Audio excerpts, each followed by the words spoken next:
Microrrelato. Crónicas de una muerte próxima. Basado en los Juegos del Hambre. 296 palabras. Cuando retomé la consciencia, me encontré en una cápsula cilíndrica, con cristales transparentes.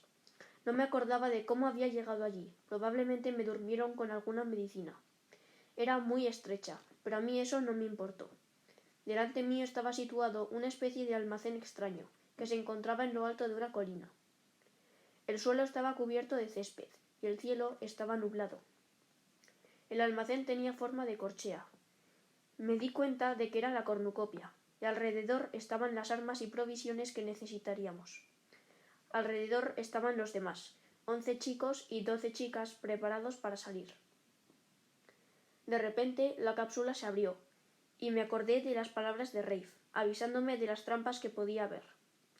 Rápidamente corrí hacia la colina, y para prevenir pisar las bombas debajo del suelo, fui saltando por encima de las mochilas hasta que llegué a la zona de las armas, que se situaba en el centro. Fui el primero en llegar porque fui el único al que se le ocurrió saltar por encima de las mochilas. Algunas bombas sonaron detrás, y supuse que algunos habían muerto. Cogí mi arma favorita, la espada, me colgué una lanza por detrás de la espalda y me armé con un escudo.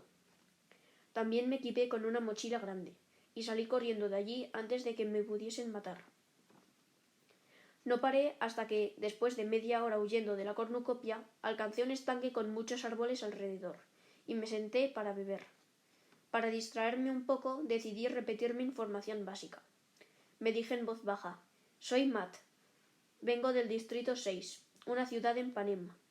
Estoy participando en los 67º Juegos del Hambre».